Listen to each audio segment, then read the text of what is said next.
Hey y'all, welcome back to my channel. I'm Andrea, a local Arizona real estate expert, and today I want to dive right into it. Let's talk about the 4 key performing indicators most of us expert real estate agents look at to help us determine whether or not there's going to be a market crash.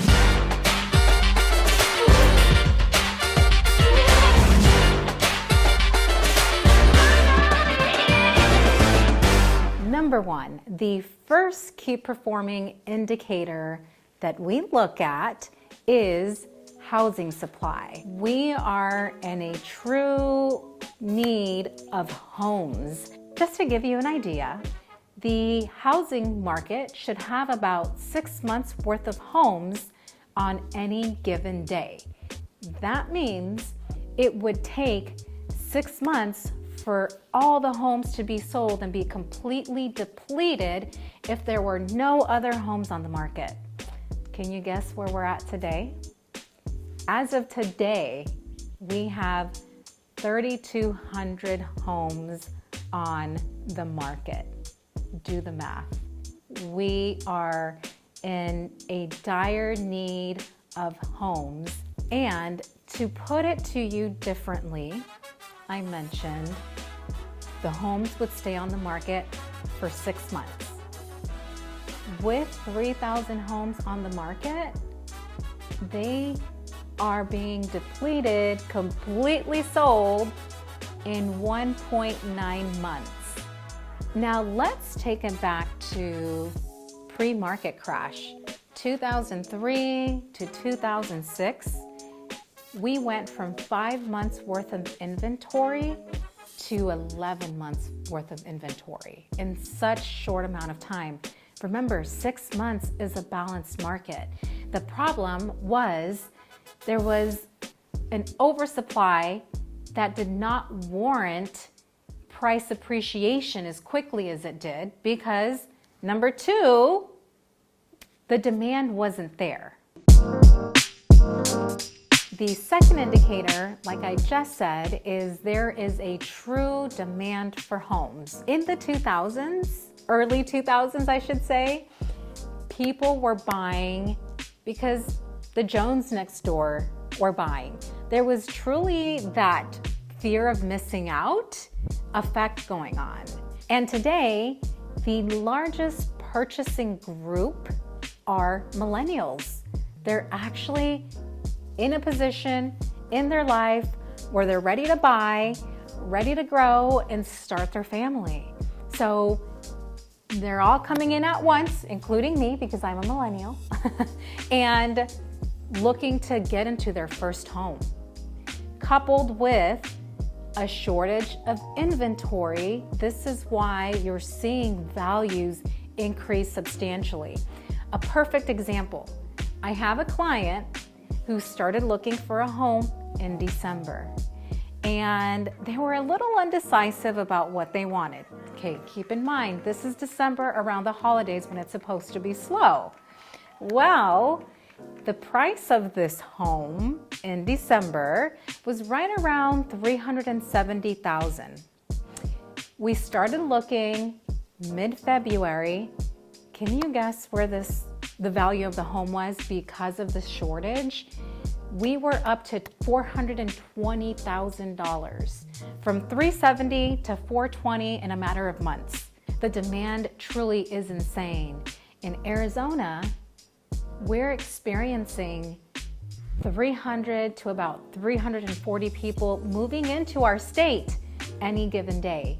I know for a fact that Idaho is right ahead of us, and then you have Texas, Colorado, and Washington who are experiencing very similar housing markets. So if we look at this from a basic economics 101 perspective, when there is a shortage in supply and an increase in demand, what does that naturally do to the product or the item? It increases the value. Appreciation is happening because of basic economics, not due to any other outside external factors.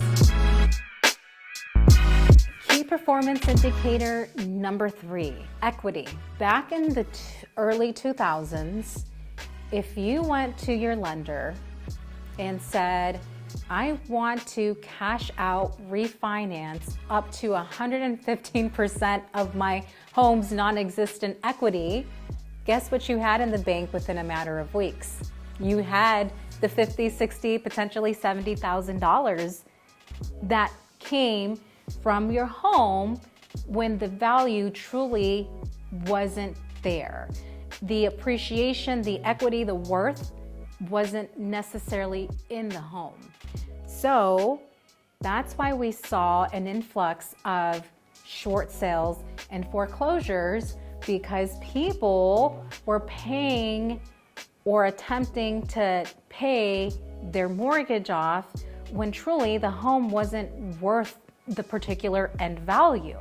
Today, if you go to the bank, you're lucky if they lend you maybe 60% of your home's value, which has now created a nice little equity buffer. 32% of homeowners have at least 50% equity, which means there are restrictions, and underwriting through lending and financing is a bit more difficult, and are truly following the additional regulations that have been in place to avoid the short sale and foreclosure boom. Lastly, interest rates are at a historical low. Traditionally speaking, interest rates hover anywhere between 6 and 12%.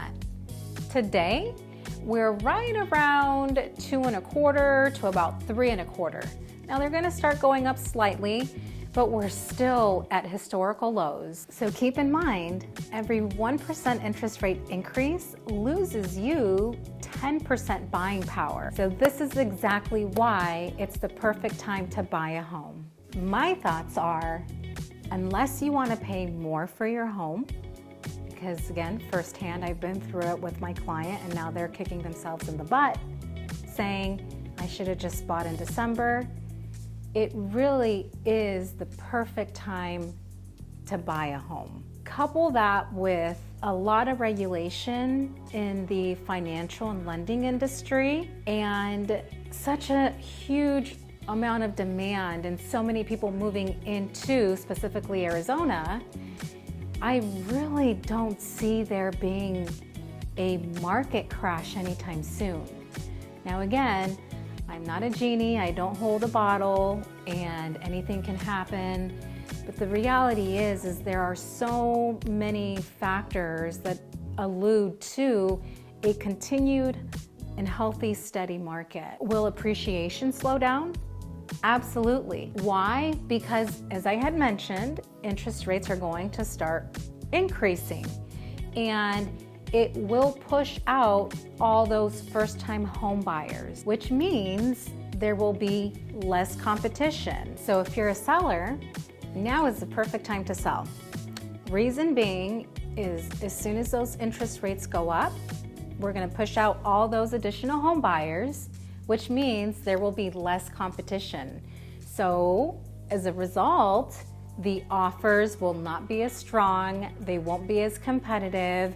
We're going to go back to requesting repairs, requesting concessions, and even paying for a home warranty. So if you want to take advantage of this market and net as much as you can in net proceeds, now is the perfect time to do that.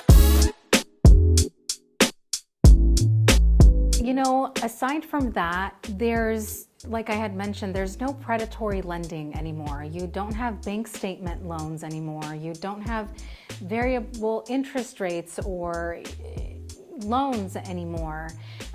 It truly is a different climate. And the housing market crashed, years ago because of the bad practices that were in place. And since all that's been corrected, we really are in a really healthy housing market.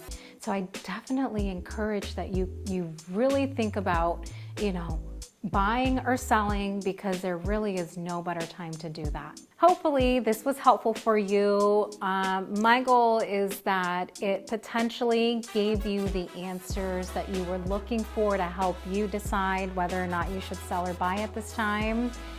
Either way, if you have questions, you're still undecided of what you need to do and just need more of like a personal approach to see where you're at financially, give me a call. I'm happy to be a resource.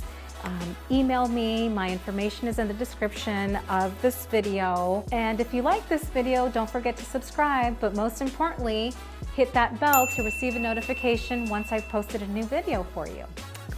See you soon. See you soon. See you soon. Bye.